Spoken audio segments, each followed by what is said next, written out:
وسلم. قيت ابن صبرة رضي الله عنه قال قلت يا رسول الله صلى الله عليه وسلم أخبرني عن الوضوء قال أسبغ الوضوء وخلل بين الأصابع وبالغ في الاستنشاق إلا أن تكون صائما.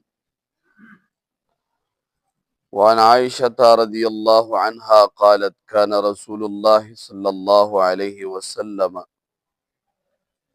يدركه الفجر وهو جنب من أهله ثم يغتسل ويصوم. وعن عائشة وأم سلمة رضي الله عنهما قالتا كان رسول الله صلى الله عليه وسلم يصبح جنبا من غير حلم ثم يصوم. متفق علیه. دا درې حدیث مبارک دي. اولنی حدیث مبارک د لقیت ابن صبرة رضی الله تعالی عنہ دی. دی فرمائی ما رسول اللہ صلی اللہ علیہ وسلم تغرض کو یا رسول اللہ اخبرنی عن الوضوء، اے دا اللہ رسول مالا دا اودس پا بارک خبر راک. اودس سنگا کم؟ قال رسول اللہ فرمائل اسبغ الوضوء، خو شان سر اودس کوا، اودس تماموا، وخلل بین الاصابع، او پا اوداس کی دا گتو پا منس کی خلال کوا، وبالغ پی الاستنشاق، او پا استنشاق کی مبالغہ کوا. چکل پوزا کی اوبا اچھے نو پوزا کی استنشاق پاغی کی مبالغہ کوا، خخواری کوا. الا ان تکون صائما، مگر دا چکل ترو جدار نو بیا پا استنشاق کی دیر مبالغہ مکوا. لقیت ابن صبرہ فرمائی چما وطی چما تا دا اودس پا بارک خبر راکا. نوے فرمائل اسبغ الوضوء، اے اتمہو دا اودس چی دے نو دا پا خط طریقے سر کوا، ہر اندام پورا لمدوا. وینزل دیتا وی غسل چی اندام لنشی و بیا داغین یو ساس کی دو بلاڑیش دیتا وینزل وی. داغی حد مونتا شریعت خودلی دی چی دا وینزلو دا اودس کی دا اندامونو دا وینزلو کم نا کم درجہ دادا چی یوزل دا اندام لنشی و دو دری ساس کی تنلارشی نو دا فرض دی. او چې دوزل وینځي نو دا سنت دی، او دا دریم ځل وینځل دا اکمال له سنت دی، یعنی سنت طریقه هغه کامله شوه او پوره شوه. نو درې ځله اندام ووینځه او د ګوتو په منځ کې خلال وکړه. د ګوتو منځ کې خلال دا چې دا خالی ګوتې دي د دې په منځ کې ګوته تېره کړه، دې ته خلال وي. لکه څنګه چې څوک خوراک وکړي او غاښونو کې ډکې وي، د غاښونو دې خالي ځای کې ډکې وي، دې ته هم خلال وي. نو خلال وکړه په منځ د ګوتو کې، او د خپو په ګوتو کې خلال د دې لاس په کچې ګوته باندې د ګسې خپې د کچې ګوتې د لاندې نه به شروع کړي. داسې که د چا ګوتې ډېرې تنګې وي نو د هغه دپاره لازم دي چې خلال وکړي، ځکه د هغه د ګوتو منځ کې ځای وچ پاتې کېږي. او که ګوتې کولو وي اوبو ور رسېدلي وي نو بیا هم دا خلال سنت دی. که د چا ګوتې تنګې وي نو بیا خلال لازم دی، بیا به دغه د ګوتو منځ کې ګوته وهي چې اوبه ور ورسېږي. وی فرمایل چې د ګوتو خلال وکړه او په استنشاق کې مبالغه وکړه. استنشاق پوزه کې اوبه اچولو ته وایي. خصوصاً چې کله بنده سحر دا اودس کوي او پوزه کې اوبه واچوي نو دا پوزه به څنډي. که دې پوزه کې ګند وي او که نه وي، حدیث مبارک کې دي چې دا شیطان چې کله د شپې دا بنده وده شي نو بل ځای ورته میلو نه شي، نو دی د خیشوم کې شپه کوي. د پوزې دا هډوکي چې دی ته خیشوم وایي.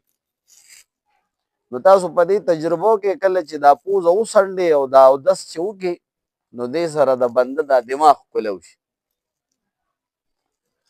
نو دا پوزه سنډل دا پکار وي، مستحب دي چې په هر اودس کې او بیا د سحر په اودس کې بالضرور، ځکه حدیث مبارک پکې راغلی نو پوزه کې ښه خواري وکړي، خو الا ان تکونه صائما، چې ته روژه دار یې نو بیا پکې ډېره خواري مه کوه.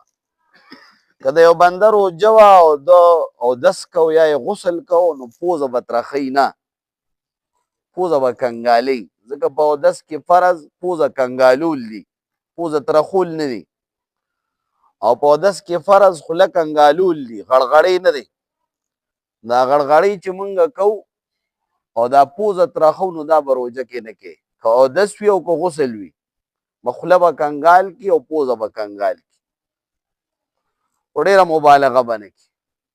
که په خطا کې اوبه لاړلې پوزه کې، پوزه ترخه شوه، یا په خطا کې یو بنده غړغړۍ کو یو ساس کې تیر شو، روژه به ماته وي، صرف قضا به یې پې، کفاره به پې نه وي، خو خطا سر روژه ماتېږي. یو هیره وي یو خطا وي، هیرې سر روژه نه ماتېږي او خطا سر روژه ماتېږي. هغه لارې چې هغې ته منفذ اصلي وایي، چې هغه ډایرکټ معدې ته تللی دي یا دماغو ته تللی دي، په هغه لارو کې یو څیز چې هغه غذا وي یا غذا نه وي، که غذا وي خو هغې سره قصدن عمدن چې بنده تیر کړي نو هغې سره کفاره هم لازمي، او هغه څیز چې غذا نه ده، دوی نه ده او غذا نه ده، او دغه څیز چا قصدن عمدن وخوړه تیر یې که نو دې سره روژه ماتېږي، خو صرف قضا به یې، کفاره به پې نه وي. لکه یو بنده کاغذ وخوړه نو کاغذ نه غذا ده او نه دوی ده، نو روژه به ورسره ماته شي، خو صرف قضا به نیسي، کفاره نشته. اوس که چا د خوراک چیز وخوړه، داسې څیز چې هغه کې غذایت دی او یا هغې کې دوی ده، نو بیا به په دې بنده باندې قضا هم لازمه وي او کفاره به پې هم لازمه. اوس هغه لارې چې هغه ډایرکټ معدې ته تللي دي یا ډایرکټ دماغو ته تللي دي، په هغه لارو باندې یو څیز که په خطا سره داخل شو، که قصدن داخل شو، روژه ماتېږي. لکه د تشو دسماتي لاره، د ډکو دسماتي لاره، د خولې لاره، دا چې دي نو ډایرکټ دا معدې ته تللي دي. که دې کې یو څیز داخل شو، که معدې ته ورسېده او کو نه رسېده، ډکو دسماتي لاره کې څه شی داخل شو، د تشو دسماتي لاره کې یو شی داخل شو، یا خوله کې د مرۍ نه ښکته یو څیز لاړو تیر شو، نو که معدې ته ورسېده که نه رسېده روژه به ماتې، ځکه دا منفذ اصلي دی، دا ډایرکټ معدې ته دا لارې تللي دي. یا هغه لاره چې هغه دماغو ته تللې ده، لکه د پوزې لاره شوه، نو دا دماغو ته هم تللې ده او معدې ته هم تللې ده، نو که پوزه کې د چا اوبه لاړلې نو دې سره هم روژه ماتېږي. د غوږونو لاره دا دماغو ته تللې ده، که دې کې په خپله باندې اوبه لاړې نو هغې سره روژه نه ماتېږي. خو که چا قصدن عمدن په غوږ کې اوبه بوتللې نو احتیاطاً د دپاره روژې قضا راګرځول دا ضروري ده. خو که دوی یا تیل یې پکې واچول په غوږونو کې نو هغه دماغو ته رسي، هغې سره روژه ماتېږي، اوبو کې نه ماتېږي. خو که قصدن یې پکې اوبه واچولې یا بوتلې نو بیا د دپاره پکار ده چې دې احتیاطاً نه دې روژې قضا ونیسي. په سترګو کې د سترګو لاره دا نه دماغو ته تللې ده ډایرکټ او نه معدې ته تللې ده، نو که سترګو کې چا رانجه واچول روژه ورسره نه خرابېږي، که دې کې چا دوی واچوله روژه ورسره نه خرابېږي. تر دې چې فقها فرمایي که په پوزه په سترګو کې چا دوی واچوله او د هغې تریخوالی په دې مرۍ کې محسوس شو، کله چې سترګو کې دوی واچوي نو دا مرۍ ترخه شي، هم ورسره روژه نه ماتېږي. نو غوږونه، پوزه، د اودسماتي لارې، په دې باندې چې هر څیز هغه بدن ته داخل شو دې سره روژه ماتېږي. بیا به ګورو که دا شی دوی وه او یا غذا وه نو بیا پکې کفاره هم شته که قصدن عمدن یې کړې وي، او که نه دا شی غذا نه وه لکه کاغذ و یا لرګی و. اوس خوره د بعضې خلکو خوراک دی، اوس هغه بنده چې هغه عام طور خوره نه خوري او ویې خوړه نو صرف قضا ده، خو بعضې بنده هغه خوره خوري نو هغه دپاره دا غذا وي نو بیا به ورسره کفاره هم لازمه وي. اوس چې دا خبره یاده شوه نو اوس انجکشن چې دی که هغه د رګ وي او که د رګ نه بغیر وي دې سره روژه نه ماتېږي. ولې نه ماتېږي؟ ځکه دا منفذ اصلي سره بدن ته نه داخلېږي، دا په رګونو داخلېږي، او رګونه چې دی هغه منفذ اصلي نه دی، هغه نه ډایرکټ معدې ته تللی دی او نه ډایرکټ دماغو ته تللی. نو که انجکشن د رګ واله دی او که بغیر رګ واله دی روژه ورسره نه ماتېږي. ډریپ سر روژه نه ماتېږي، خو که یو بنده په روژه کې د طاقت ډریپ لګي نو دا مکروهه دی. خو څوک وینه وباسي یا وینه خیجی د روژې په حالت کې دې سره هم روژه نه ماتېږي. نو منفذ اصلي او د دماغ لاره هغې باندې چې څه شی داخل شي نو دې سر روژه ماتېږي. نو نبي علیه السلام ورته وفرمایل چې ته په استنشاق کې مبالغه کوه، مګر دا چې کله ته روژه دار نو بیا په استنشاق کې ډېره بیا به پوزه کې ډېر چیړچاړ نه کوې، که اوبه دنه لاړې پوزه ترخه شوه روژه به ماتېږي. او دویم حدیث دا دی چې بیبي عایشه رضی الله تعالی عنها فرمایي چې نبی علیه الصلاة والسلام باندې به سبا شو، سبا به داخل شو، یعنی د روژې ټیم به شروع شو، وهو جنب من اهله، او دی به جنوب د خپل اهل نه، جما به یې کړې وه، غسل به پې لازم و. ثم یغتسل ویصوم، بیا به یې غسل وکړو او روژه به، یعنی د جنابت په حالت کې پښمنۍ کولی شي. که یو بنده باندې غسل اوړېدلی دی نو دی د خوله کنګال کي، پوزه دې کنګال کي او دس دې وکړي، استنجا دې وکړي او دس دې وکړي او پښمنۍ دې وکړي، ټیم نشته دی. بیا چې کله پښمني وکړي بیا دې غسل وکړي، دا جایز دی.